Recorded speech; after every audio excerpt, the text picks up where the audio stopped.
দেবীকে অবজ্ঞা করার কারণে ধ্বংসপ্রাপ্ত হচ্ছে, এবং দেবীকে পূজা করার কারণে আবার দেবী তাদেরকে রক্ষা করছেন। দুধকলা দিয়ে সাপ পুষলাম, সাপ কি দুধকলা খায়?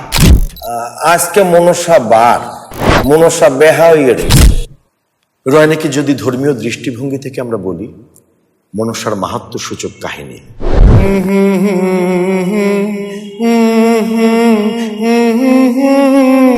সাপ থেকে মনসা, মনসা থেকে মনসা পূজা, মনসা থেকে আসছে পদ্মপুরাণ।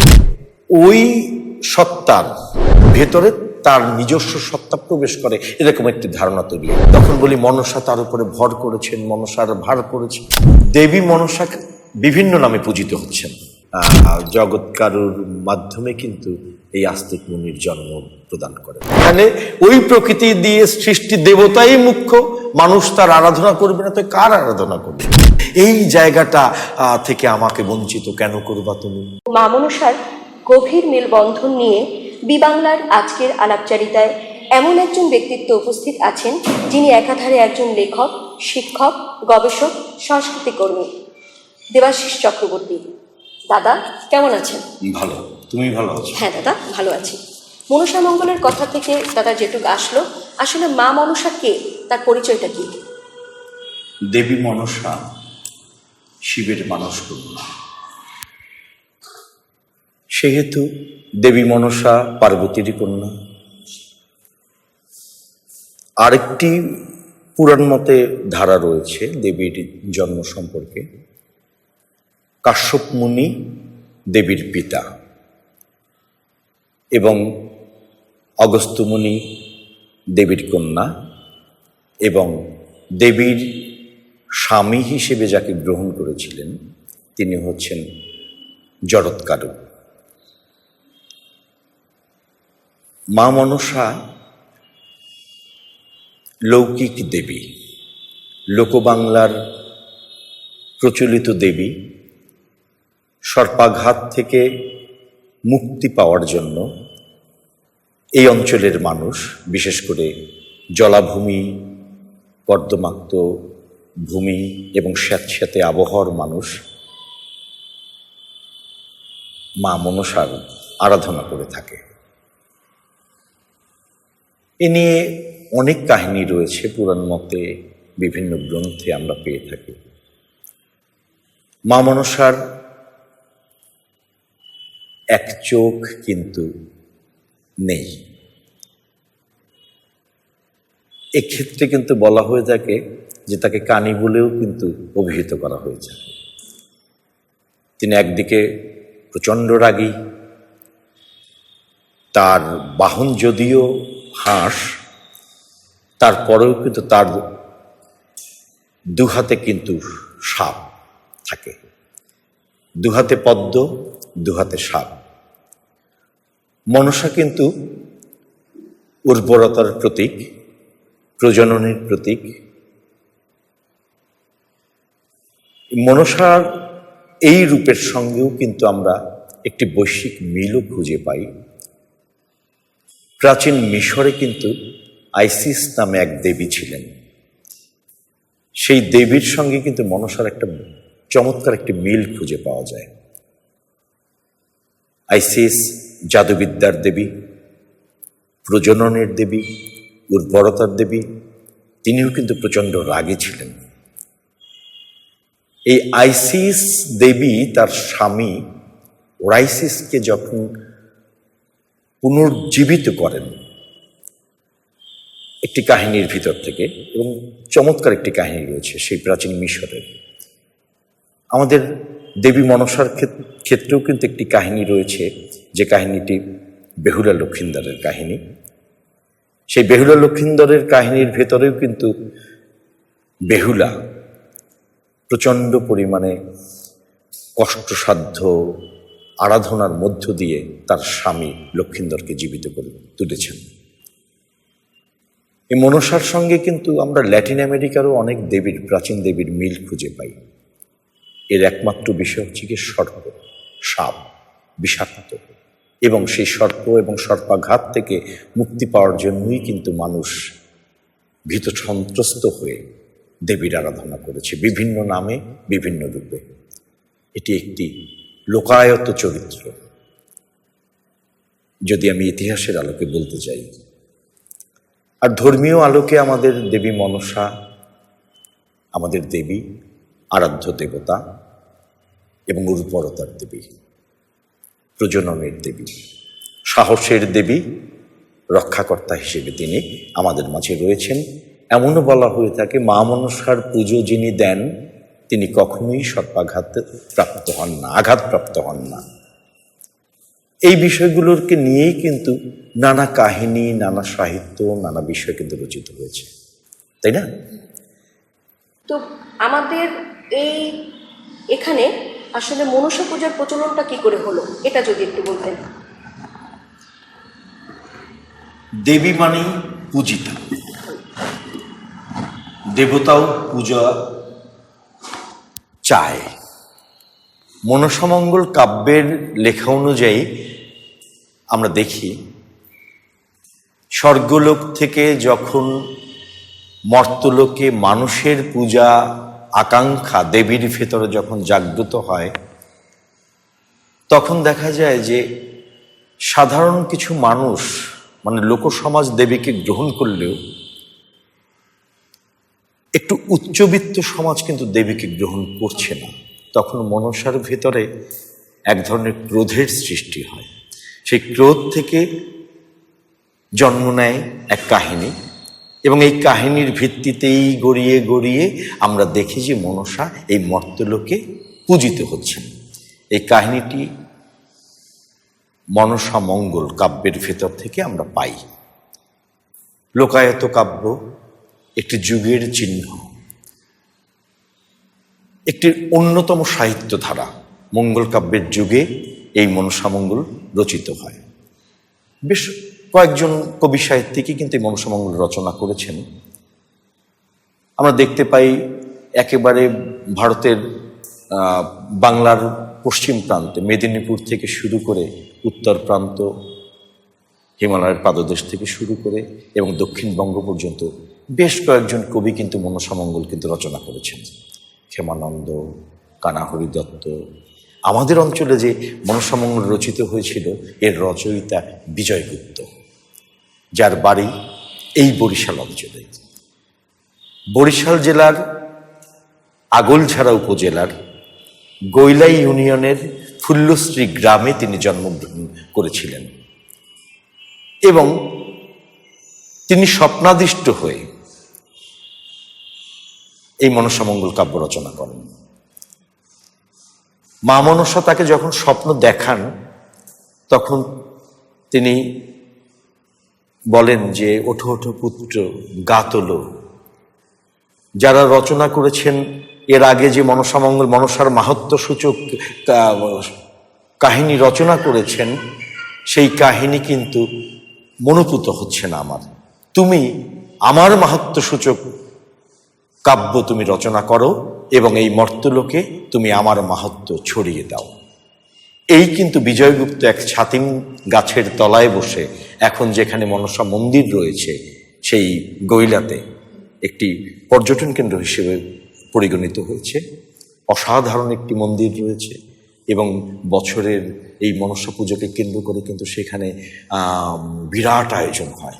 হাজার হাজার মানুষের সমাগম ঘটে, মেলা বসে, রয়ানি গান মাসব্যাপী সেখানে হচ্ছে, এবং ওই অঞ্চলটি কিন্তু দেবী মনসার কারণে কিন্তু একটি জাগ্রত অঞ্চলে কিন্তু পরিণত হয়ে উঠেছে।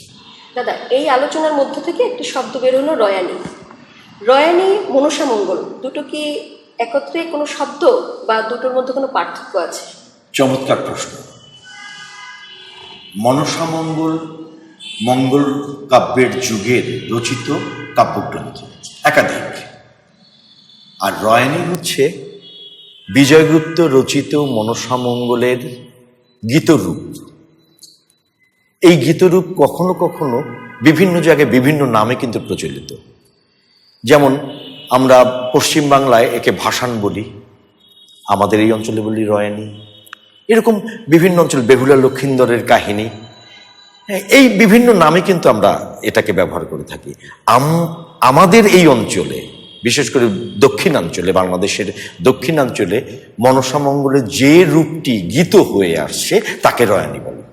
রয়ানী শব্দের অর্থ হচ্ছে অগ্রযাত্রা, যাত্রা, রওনা হওয়া। এই রওনা থেকে রয়ানী শব্দটি এসেছে বলে পণ্ডিতরা মনে করে থাকেন।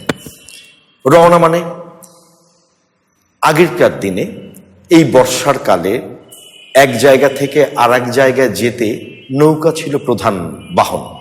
এই নৌকায় করে এক জায়গা থেকে আর এক জায়গায় যাওয়ার জন্য দীর্ঘ সময়ের প্রয়োজন ছিল, এবং ওই নৌকার যাত্রীরা যখন রওনা হতো তখন সাথে নিয়ে যেত এই মহাকাব্যটি। মহাকাব্য আমি এই কারণে বললাম যে সব গ্রহণযোগ্য কাব্য হিসেবে এই বইটি, অর্থাৎ এই কাব্যগ্রন্থটি মানে পদ্মপুরাণ যেটি লিখেছিলেন বিজয়গুপ্ত, সেই বইটি যখন নিয়ে গীত আকারে গাওয়া হতে হতে চলতে চলতে নৌকার ছিপ ছিপ ছিপ ছিপ শব্দের তালে তালে যখন এই সুরটি মানে উঠে আসে হৃদয় থেকে, তখন কিন্তু এটাকে আমরা রয়ানী বলি। রয়ানীকে বিভিন্নভাবে কিন্তু বিভিন্ন আঙ্গিকে কিন্তু আমরা বিশ্লেষণ করতে পারি। রয়ানীকে যদি ধর্মীয় দৃষ্টিভঙ্গি থেকে আমরা বলি, মনসার মাহাত্ম্য সূচক কাহিনী যা গীত আকারে প্রকাশিত হচ্ছে। সন্তান জন্মের পরে মায়েরা ঘটা করে রয়ানী দেয়, 3 দিনের রয়ানী, 2 দিনের রয়ানী, 1 দিনের রয়ানী। মানসিক অবস্থার প্রেক্ষিতে তারা প্রতিজ্ঞা করে যে আমার সন্তান যদি ছেলে সন্তান হয় আমি রয়ানী দেব। এটা এই অঞ্চলের মানুষের একটি আবেগ, মানুষ কন্যার কাছে মানত করা। আবার রয়ানী কিন্তু চিরায়ত বাংলার একটি অসাধারণ গীতরূপ। এটা গীতরূপ বললেই কিন্তু শেষ হয়ে যায় না, এর একটি নাট্যরূপ রয়েছে, এর সাহিত্য মূল্য রয়েছে, এর গীতরূপ রয়েছে মানে সঙ্গীতের দিকে, এবং এর একটি নাট্যরূপ রয়েছে। রয়ানীর সাহিত্যরূপ পদ্মপুরাণ, রয়ানীর গীতরূপ বৈঠকি রয়ানী, এবং রয়ানীর নাট্যরূপ যখন এটা মঞ্চে সেজে গুজে একজন বেহুলা হচ্ছে, একজন লক্ষিন্দর হচ্ছে, একজন চাঁদ সওদাগর হচ্ছেন, একজন মা মনসা হচ্ছেন, যখন এটা উপস্থাপন করা হয়ে থাকে সেটা কিন্তু একেবারে পরিপূর্ণভাবে একটি নাটকের রূপ ধারণ করে। এবং লোকনাট্যের একটি অসাধারণ বিষয় হচ্ছে গিয়ে আমাদের এই রয়ানী। দাদা, অসাধারণ যে আপনি গীতরূপ আমাকে বললেন, নাট্যরূপ বললেন, কাব্যিক রূপ বললেন। তো আমরা সবাই জানি যে আপনি একজন নাট্য সংস্কৃতি কর্মী। আপনি রয়ানী বা মনসামঙ্গল নিয়ে কখনো কাজ করেছেন কিনা? হ্যাঁ, মানে বিষয়টি হচ্ছে কি, আমি আরেকটু বিস্তারিতভাবে বলছি। অবশ্যই, প্লিজ। যে বাংলাদেশকে বেশ কয়েকটি সঙ্গীতাঞ্চল হিসেবে ভাগ করা হয়েছে। তার মধ্যে মাদারীপুর থেকে শুরু করে সমগ্র দক্ষিণাঞ্চলটি কিন্তু রয়ানী অঞ্চল হিসেবে পরিচিত। মানে আমাদের এই অঞ্চলের গান মানেই রয়ানী। এই রয়ানীকে কেন্দ্র করে এই অঞ্চলের মানুষেরকে যে সঙ্গীতাঞ্চলে ভাগ করেছে সেটা রয়ানী নামেই কিন্তু এটা অভিহিত করা হয়েছে। এই রয়ানী যেমনিভাবে সঙ্গীত বললাম, তেমনিভাবে কিন্তু এটা একটা নাট্যরূপে রয়েছে। রয়ানী যখন দেয়া হয় তখন সেজে গুজে যখন মানে পারফরমাররা, অর্থাৎ যারা রয়ানী শিল্পী তারা ওঠেন, তখন কিন্তু এক একজন হয়ে ওঠেন এক একটা চরিত্র। কেউ চাঁদ সওদাগর হয়ে ওঠেন, কেউ বেহুলা, কেউ লক্ষিন্দর, এবং আমাদের ওই মঞ্চেই দেখা যায় দেবী মনসারও কিন্তু রূপ আমরা দেখতে পাই। তখন কিন্তু প্রতিটি শিল্পী কিন্তু তার শৈল্পিক দৃষ্টিভঙ্গির মধ্য দিয়েই কিন্তু সেই রূপকে কিন্তু ফুটিয়ে তোলেন। সেই রূপ কিন্তু দেবীর উগ্ররূপ, দেবীর কামনা বাসনা, বেহুলার সেই ভালোবাসা, সতীত্ব, স্বামীর প্রতি শ্রদ্ধা, তার শ্বশুরকুল এবং পিতৃকুলের প্রতি ভালোবাসা, এগুলো কিন্তু ফুটে ওঠে। আবার দেখা যায় যে চাঁদ সওদাগরের সেই একগোয়ামি সেই চরিত্র কিন্তু ফুটে ওঠে।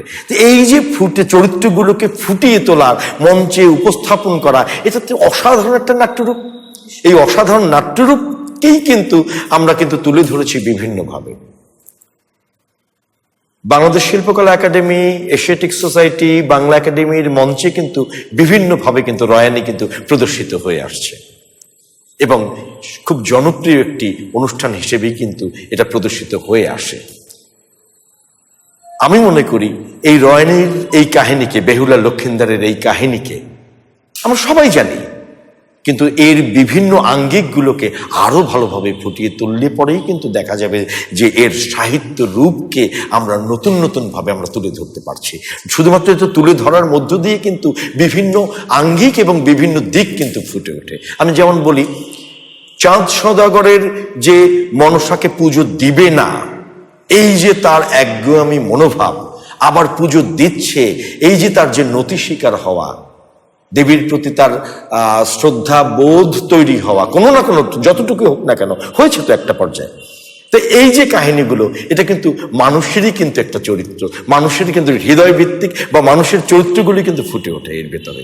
তেমনি ভাবে রাগী মনসা কিন্তু একসময় তুষ্ট হন চাঁদ সওদাগরের প্রতি, তার ডিঙাগুলোকে ফিরিয়ে দেন, তার ছেলেদেরকে জীবিত করে দেন, তার সম্পদগুলোকে উদ্ধার করে দেন এবং সর্বোপরি বেহুলাকে তিনি তার স্বামীকে ফিরিয়ে দেন।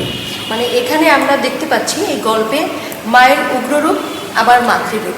অবশ্যই একটি কথা না বললেই নয় যে লোক দেবতা মানে আর্য ধর্ম বা আর্য দেবতা থেকে লোক দেবতা মানে হচ্ছে গিয়ে লৌকিক দেবতা।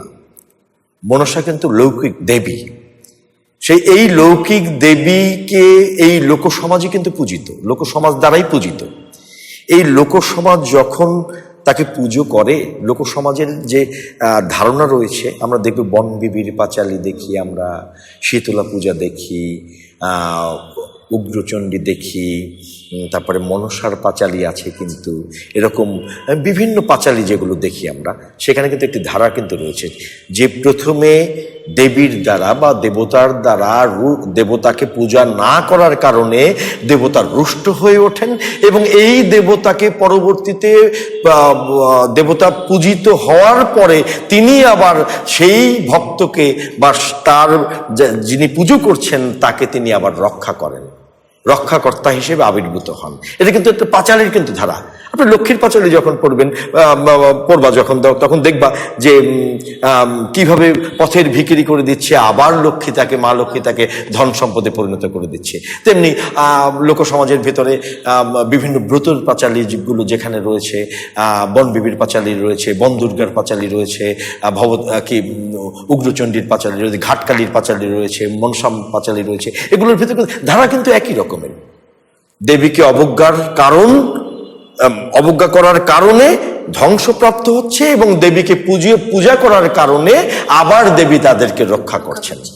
যিনি প্রচন্ড রাগী তিনি আবার রক্ষাকর্তা হিসেবে আবির্ভূত হন। এটা কিন্তু একটা ধারা। এই ধারা কিন্তু মনসার পাঁচালীও কিন্তু এ ধারার বাইরে নয় এবং মনসা মঙ্গলও কিন্তু এই ধারার বাইরে নয়। এই ধারার প্রেক্ষিতেই একটা কথা বলছি, বিগত সময়ে আমরা দেখেছি যে মনসা দেবীর কোনো অবয়ব ছিল না, কিন্তু তখন হচ্ছে ঘট পট চালা এগুলো দিয়ে পুজো হতো। এই বিষয়ে আসলে আপনি যদি কিছু বলতেন। ঘটপট চালার সাথেও কিন্তু একটা বৃক্ষের কথা কিন্তু জানা, যে একটা বৃক্ষের মধ্য দিয়েও কিন্তু মনসাকে কিন্তু পূজিত করা হয়, পূজা দেয়া হয়ে থাকে। মনসার ঘট অসাধারণ শিল্পকর্ম। মনসার ঘটের অবয়বটা গর্ভবতী নারী এবং তার উপরে চিত্র, অসাধারণ একটা চিত্রকর্ম। এটা কিন্তু হাজার বছরের একটি চিত্রশিল্প, মৃৎশিল্প। এটা শুধুমাত্র মৃৎশিল্পই না, এটা চিত্রশিল্পও বটে।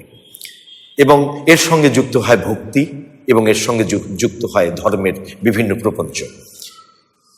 মনসার ঘটের পাশাপাশি মনসার পেছনে যে চালাগুলো দেয়া হয়ে থাকে সেখানেও কিন্তু এই প্রকৃতিরই বিভিন্ন চিত্র ফুটে ওঠে।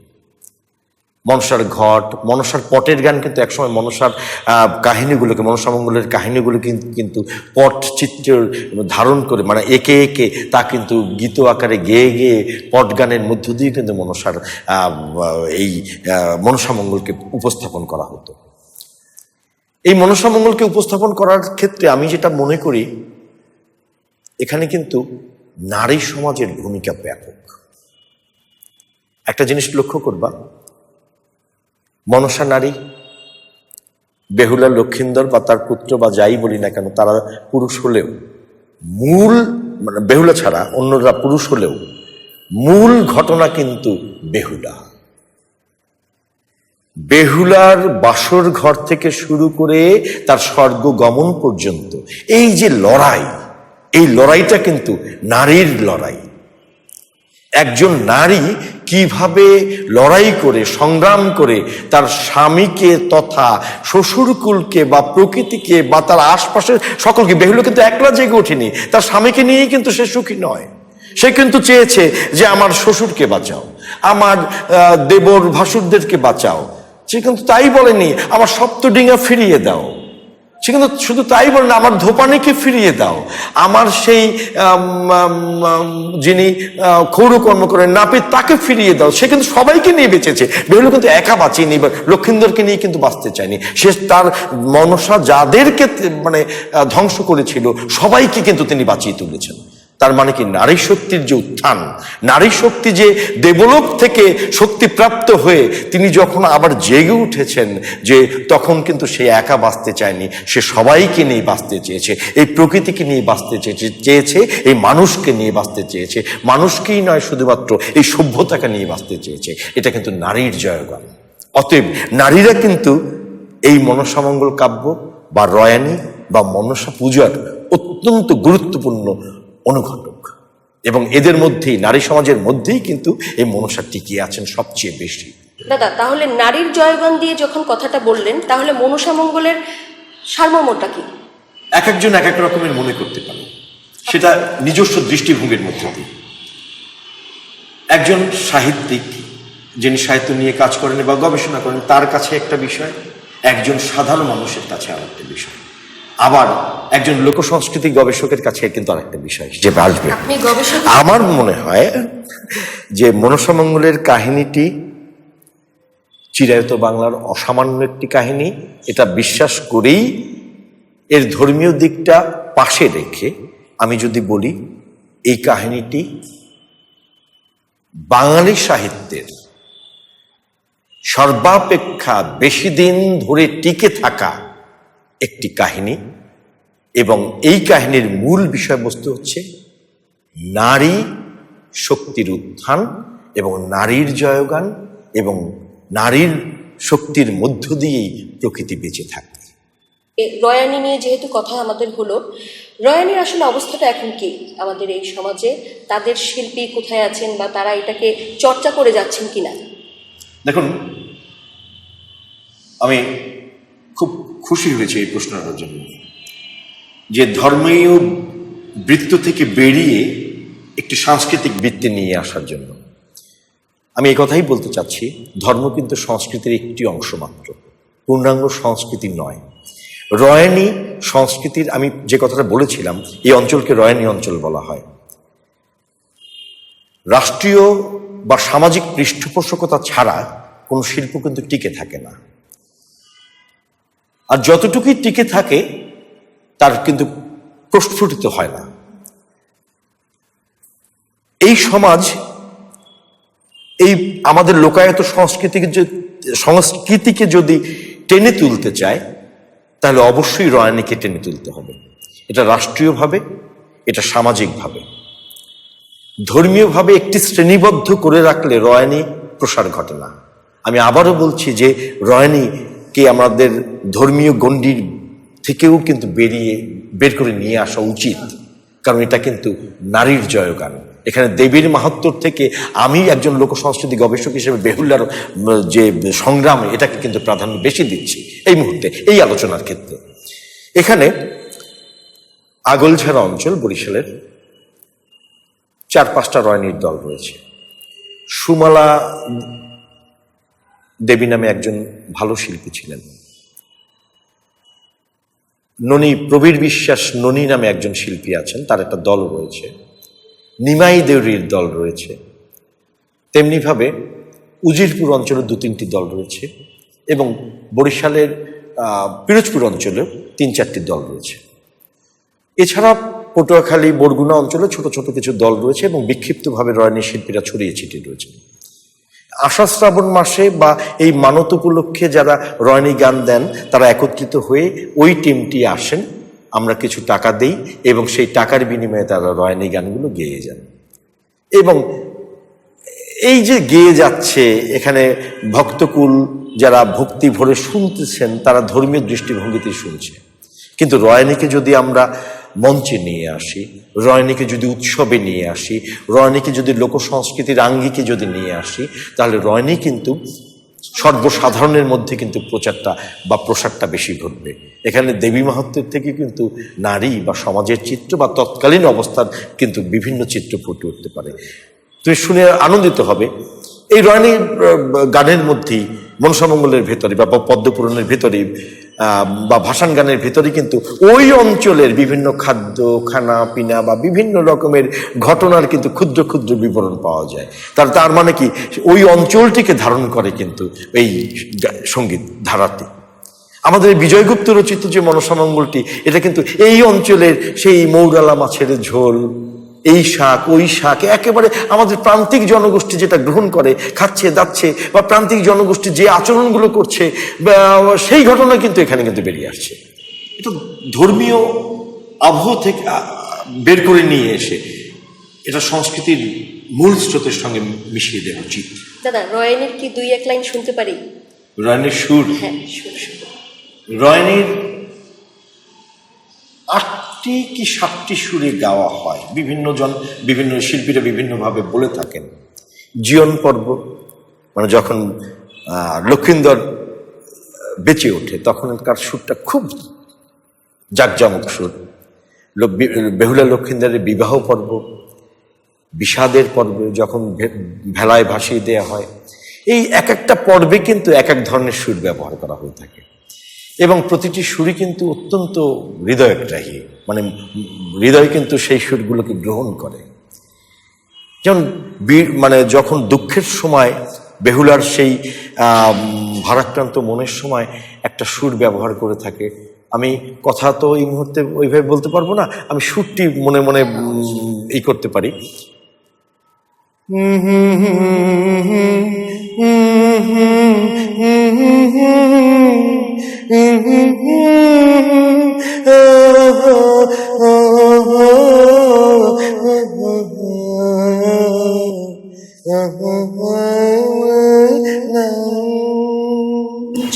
এরকম একটা সুর আছে, কি সুন্দর একটি মেলোডি আছে, অসাধারণ সুর আছে। এটা রয়নির আয়োজন করুন আপনারা, রয়নির সুর শুনুন এবং আপনারা নিঃসন্দেহে রয়নির সুরে কিন্তু মোহিত হবেন। এই 7-8টি সুর আপনার মনের ভেতরে কিন্তু সুরের মূর্ছনা তৈরি করবে। আমি দর্শক শ্রোতাদের বি বাংলার মাধ্যমে বলতে চাচ্ছি, রয়নিকে ধারণ করুন সাংস্কৃতিক ঐতিহ্য হিসেবে, ধর্মীয় ভাবগাম্ভীর্যের মধ্য দিয়ে এবং আবহমান বাংলার চিরায়ত একটি অধ্যায়ের মধ্য দিয়ে। অসাধারণ দাদা। দাদা, আমাকে বলবেন, এই যে রয়নিকে সংরক্ষণ করার জন্য সরকার, রাষ্ট্র বা সাধারণ জনগণ আমরা কিভাবে সংগ্রহ করব, এটা বিষয়টি জরুরি এবং গুরুত্বপূর্ণ। রাষ্ট্রীয় পৃষ্ঠপোষকতা যেমন সংস্কৃতিকে বাঁচিয়ে রাখে এবং রাষ্ট্রীয় নির্মোহ চিন্তাও কিন্তু সংস্কৃতিকে বাঁচিয়ে রাখার জন্য একটা প্রয়োজনীয় বিষয়। আমি নির্মোহ চিন্তাটা বলছি, রয়নি বা মনসামঙ্গলের কাহিনী এটা হিন্দু ধর্মীয় বিষয় বলে এটাকে ইগনোর করতে হবে বা বাদ দিতে হবে, এই চিন্তা থেকে কিন্তু বেরিয়ে আসতে হবে। আমি কিন্তু প্রথমেই বলছি, এটা কিন্তু চিরায়ত বাংলার বা লোকসমাজের একটি অত্যন্ত গুরুত্বপূর্ণ এবং দীর্ঘদিন ধরে টিকে থাকা একটি সাহিত্যকর্ম এবং সাহিত্য রূপ এবং সাংস্কৃতিক রূপ। এই বিষয়টিকে টিকিয়ে রাখার জন্য যদিও সরকার এবং বিভিন্ন প্রতিষ্ঠান বিভিন্নভাবে কাজ করছে, যেমন আমরা দেখি যে বাংলা একাডেমি লোকসংস্কৃতি গ্রন্থমালা জেলাভিত্তিক এটা তৈরি করেছিল, তার ভেতরে কিন্তু বরিশাল জেলার যেটা তৈরি হয়েছে সেখানে কিন্তু রয়ানি বিষয়ে কিন্তু বিস্তারিত কিন্তু আলোচনা রয়েছে। তেমনিভাবে বরিশালের বিভাগের যে অন্যান্য জেলাগুলোতে রয়েছে সেখানে কিন্তু রয়ানি শব্দটি এবং রয়ানির পরিচিতিটা রয়েছে, শিল্পীদের নাম ঠিকানা বা কোথায় কোথায় কিভাবে এর অবস্থানটি রয়েছে সেটা রয়েছে। এশিয়াটিক সোসাইটি কিন্তু একটা সময় এই লোকসংস্কৃতির জন্য যে কাজটি করেছিল সেখানে কিন্তু এই রয়ানি শিল্পীদেরকে নিয়ে কিন্তু অনুষ্ঠান করিয়েছিল। আমাদের প্রত্যাশা যে গবেষণা প্রতিষ্ঠানগুলির, শিল্পকলা একাডেমি, নাট্য সংগঠন এবং সচেতন সাংস্কৃতিক কর্মীরা এই রয়ানিকে রক্ষার জন্য, মনসামঙ্গলের কাব্যধারাকে রক্ষার জন্য, গীতধারাকে রক্ষার জন্য তাদের কাজ করতে হবে। যদি আমাদেরকে জানতে চাই, এই সংস্কৃতিকে জানতে চাই, অবশ্যই এগুলোকে কিন্তু নতুন প্রজন্মের কাছে তুলে ধরতে হবে। নতুন প্রজন্ম যদি এই ধারা না জানে, আমরা আইসিস বা ওয়াইসিসের কাহিনী জেনে আমরা আপ্লুত হব, আর বেহুলা লক্ষিন্দরের কাহিনীকে বা মনসার কাহিনীকে আমরা ধারণ করব না বা জানব না, ধর্মীয় বিষয়কে মনে করে, এটা কিন্তু আমাদের দৈন্যতা মাত্র।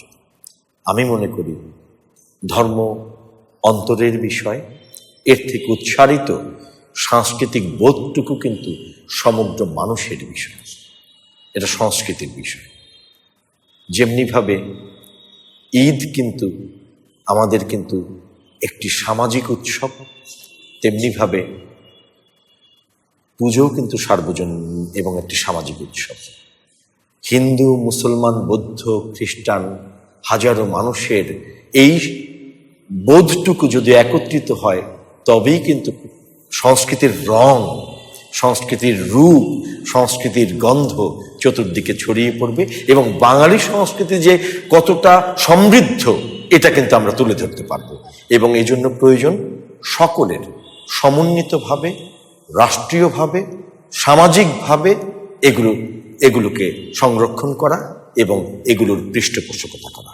অসাধারণ দাদা, অনেক কিছুই শুনলাম। আমার একটা প্রশ্ন আছে। মনসা দেবীকে নিয়ে অনেক সংস্কারের কথা আছে, আমরা জানি। আপনি এর বাইরে সংস্কার নিয়ে আপনার যদি কোনো ব্যাখ্যা থাকে আমাকে একটু বলুন। আমি এখানে যখন আসছিলাম, রাস্তায় এক মধ্যবিত্ত, নিম্ন মধ্যবিত্ত শাশুড়ি আর এক বৃদ্ধার সঙ্গে কথা বলতে বলতে বলছিল, আজকে মনসা বার, মনসা বেহা হয়ে রয়েছে। মানেটা বোঝা গেছে? মানে তার পুত্রবধূ মুখটা ভার, সে রাগান্বিত।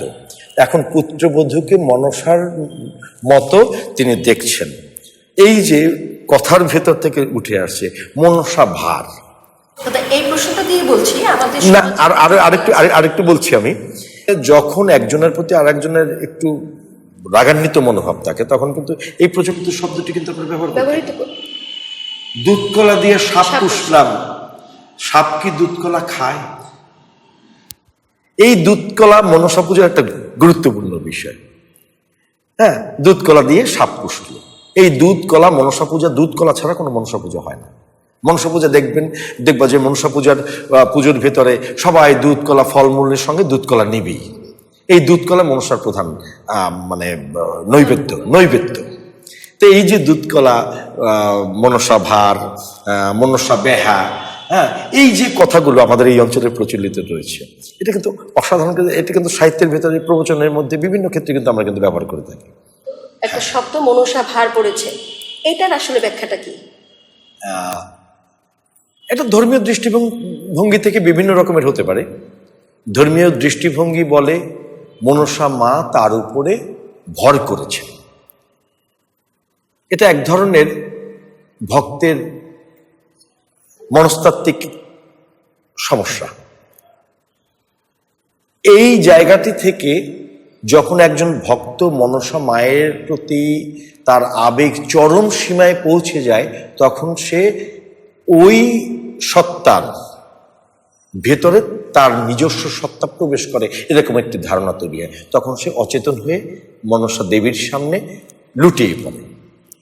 তখন বলি মনসা তার উপরে ভর করেছেন, মনসার ভার করেছেন। হ্যাঁ, এটা ভক্ত এবং ভগবানের বিষয় মনে করে, বিজ্ঞান মনে করে এটা তার মনস্তাত্ত্বিক বিষয়। এটা যে যেভাবেই দেখুক না কেন, এটার একটি ধর্মীয় দৃষ্টিভঙ্গি। এটাই আমি বলবো, এই কথাই বলবো যে দেবী মনসার প্রতি ভক্তের ভালোবাসার বহিঃপ্রকাশ। সেটা তার মানসিক দুর্বলতা হোক বা মানসিক সবলতা হোক, এই বিষয় না গিয়ে দেবীর প্রতি ভক্তের ভালোবাসা এবং দেবীর প্রতি ভক্তের প্রণতির চরম ধাপ। তাহলে আমরা দাদা বলতে পারি যে মনসা দেবী আর প্রকৃতি মুদ্রার এপিট আর ওপিট মোটামুটি বলা চলে। আমাদের আলোচনা আমি যেটুকু বুঝলাম, দেবতার সৃষ্টি প্রকৃতি কেন্দ্রিক। আর্য আসলে প্রকৃতিকেই আসলে পুজো করছি, সম্মান করছি। দেবতার সৃষ্টি প্রকৃতি থেকেই। আর্য দেবতা বরুণ, অগ্নি,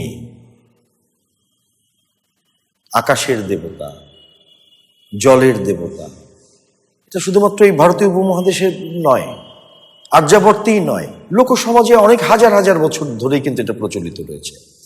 গ্রিসে আমরা দেখব যে আমরা অ্যাপোলো, জিউস, সমুদ্রের দেবতা থেকে শুরু করে বিভিন্ন যত দেবতাদের, মিশরীয় দেবতাদের যখন আমরা দেখব তখন আমরা দেখি যে তারা কিন্তু প্রত্যেকেই কিন্তু প্রকৃতি থেকে উৎপত্তি। বজ্রের দেবতা, সমুদ্রের দেবতা, সূর্যের দেবতা, চন্দ্রের দেবতা আছে না? তা প্রকৃতিই তো দেবতার সৃষ্টি করেছে এখানে, এবং প্রকৃতি আছে বলেই তো মানুষ আছে। প্রকৃতিবিহীন তো আর এই সভ্যতা, মানব সভ্যতা বলো, সমাজ বলো, বা মানুষের অস্তিত্ব, প্রকৃতি যদি না থাকে মানুষ তো সেখানে থাকতে পারে না। প্রকৃতির অংশ, একটি ক্ষুদ্র অংশ এই মানুষ, প্রকৃতির ক্ষুদ্র অংশ মানুষ। তা প্রকৃতিই মুখ্য, অর্থাৎ এখানে ওই প্রকৃতি দিয়ে সৃষ্টি দেবতাই মুখ্য। মানুষ তার আরাধনা করবে না তো কার আরাধনা করবে? দেবতা কে? প্রকৃতি, বাতাস, আগুন, জল, সমুদ্র, সূর্য, চন্দ্র, গ্রহ, নক্ষত্র, এগুলি তো প্রকৃতি। এ তো প্রকৃতির বাইরে নয়। তাই প্রকৃতি তো ধর্মের মূল উৎস, আমাদের বিশেষ করে এই লোকায়ত ধর্মের মূল উৎস। এই প্রকৃতির একটি ক্ষুদ্র অংশ সাপ, সাপ থেকে মনসা, মনসা থেকে মনসা পূজা, মনসা পূজা থেকে মনসা থেকে আসছে পদ্মপুরাণ, বেহুলা লক্ষিন্দার, সংস্কৃতির বিভিন্ন অংশ। এই একটি বিস্তীর্ণ জাল। এই জাল যত ছড়িয়ে পড়বে, সাংস্কৃতিক বোধ, সাংস্কৃতিক চিন্তা বা সাংস্কৃতিক ধারা তত বিস্তৃত হবে। এই বিস্তৃত সাংস্কৃতিক ধারার মধ্য থেকেই কিন্তু ফুটে উঠবে একেবারে বাঙালি সংস্কৃতির মূল উৎসটুকু বা রসটুকু। এই রস তেতো নয়, এই রস অতি মিষ্ট। এই রস অতি মিষ্ট, ইক্ষু রসের থেকেও কিন্তু মিষ্ট। যখন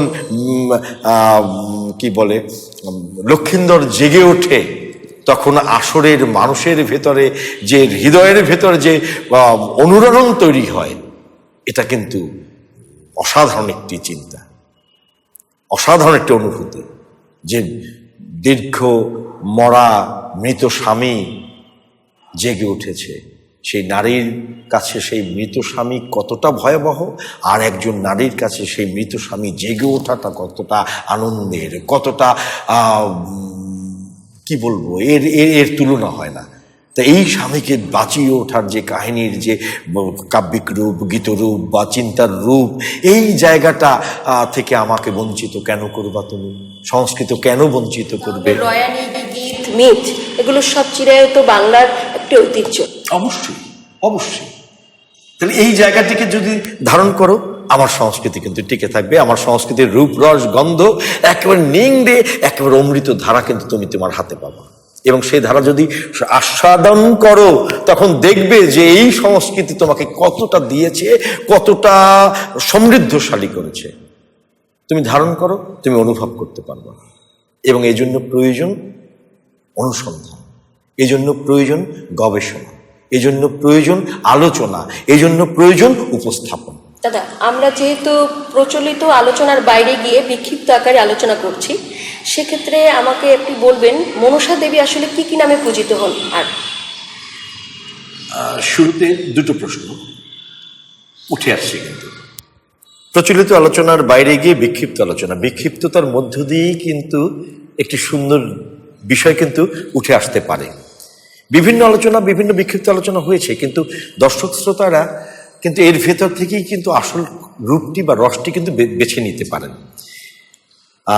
বিক্ষিপ্ততাও কিন্তু এক ধরনের শিল্প, তাই না? আর দ্বিতীয় প্রশ্ন, মনসা কি কি নামে পূজিত হচ্ছেন? দেবী মনসা বিভিন্ন নামে পূজিত হচ্ছেন। মনসা নাগেশ্বরী, আস্তিক মাতা, মহাযজ্ঞানুসুতা, জগৎগৌরী, সিদ্ধযোগিনী, নাগভগিনী, শৈবী, বিশ্বহরী, নিত্যা, পদ্মাবতী, কেতকা, এই বিভিন্ন নামে কিন্তু মনসা কিন্তু পূজিত হচ্ছেন বা তার বিভিন্ন নামে কিন্তু ডাকা হয়। দাদা, আস্তিক মাথা থেকে আমি যতটুকু বুঝলাম যে আস্তিক মাথা হচ্ছে মনসা দেবীর ছেলের নাম আস্তিক, সে থেকেই হয়তো আস্তিক মাথা। মনসা দেবীর বিবাহ সম্পর্কে খুব একটা বেশি জানা যায় না, এ বিষয়ে যদি একটু বিস্তারিত বলতেন।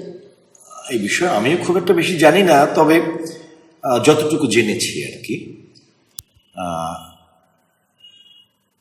জগৎকারু একটি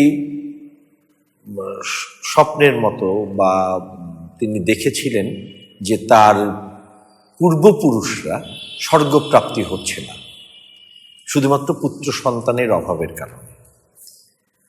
তখন জগৎকারুর মধ্যে, মুনির জগৎকারুর মধ্যে বাসনা তৈরি হলো যে পুত্র সন্তান জন্ম লাভ করার, মানে জন্ম দেওয়ার জন্য।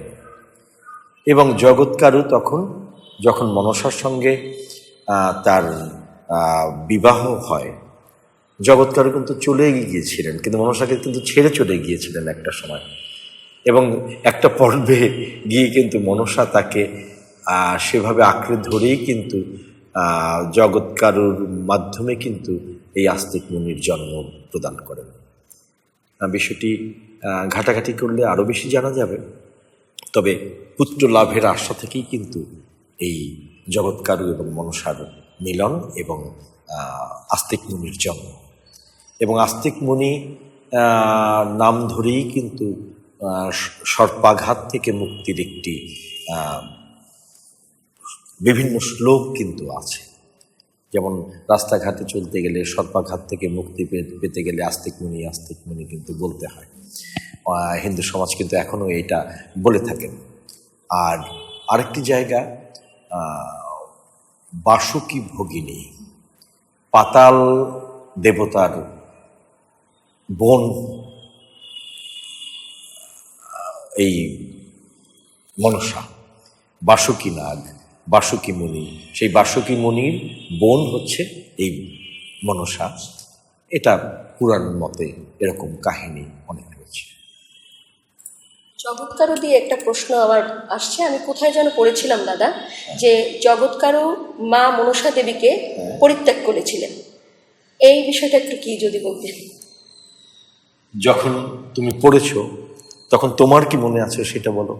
আমি যতদূর মনে পড়ে যে ঋষি জগৎকারু উনি যখন ঘুমোচ্ছিলেন, উনি ঘুমের আগে বলেছিলেন যে আমাকে কেউ ঘুম থেকে তুলবে না, কিন্তু খুবই প্রয়োজনে মা মনসা দেবী তখন আসলে মুনিকে ঘুম ভাঙালেন এবং খুবই রুষ্ট হয়ে তখন আসলে তিনি দেবীকে পরিত্যাগ করলেন। গল্পটি বা কাহিনীটি এরকমই। হ্যাঁ, এই তো সংসারের যে খুঁটিনাটি বিষয়গুলো কিন্তু এখানে ফুটে উঠেছে। চমৎকার। মানে তার জীবন কাহিনীটা পুরোপুরি আমাদের সংসার জীবনে আমরা যেভাবে জীবন কাটাই, লোকদেবী, লোকায়ত কাহিনী, লোক সমাজ, এই মানুষের কাহিনী তো তিনি ধারণ করবেন, তাই না? ভালো প্রশ্ন ছিল এবং উত্তরটা চমৎকার দিয়েছো তুমি। আজকের এই যে আলোচনা হচ্ছে, বিক্ষিপ্ত আলোচনা হলেও এই যে বি বাংলা যে আয়োজনটি করেছে, আমি মনে করি যে এরকম ছোট ছোট ছোট ছোট আলোচনা, খুবই সংক্ষিপ্ত আলোচনা, কাঁচা পাকা আলোচনা, যাই হোক না কেন, মনসা পুজো এবং মনসা দেবী কেন্দ্রিক সংস্কৃতির কিছু না কিছু তো তুলে উঠেছে।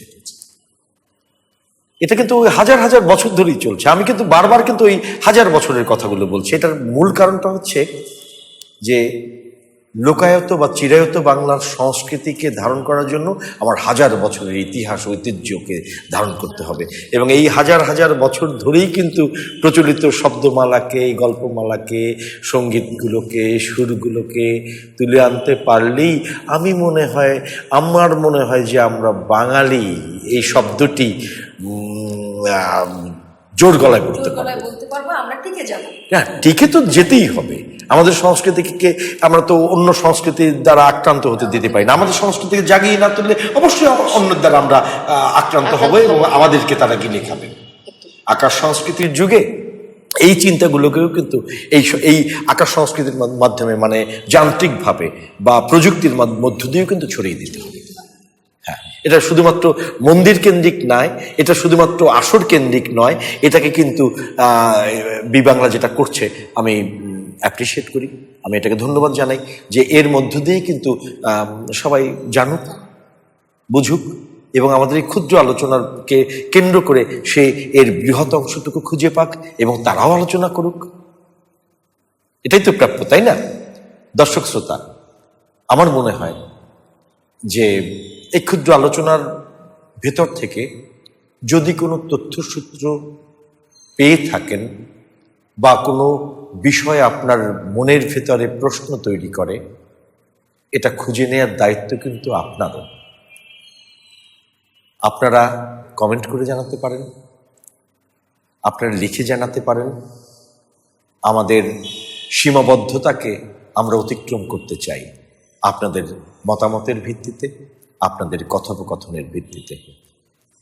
লোকায়ত সমাজের, লোকবাংলার, লোকসংস্কৃতির এই ধারণাগুলোকে একজনের মুখ থেকে আসে না, হাজার জনের কথার ভেতর থেকেই ফুটে ওঠে আসল সত্য।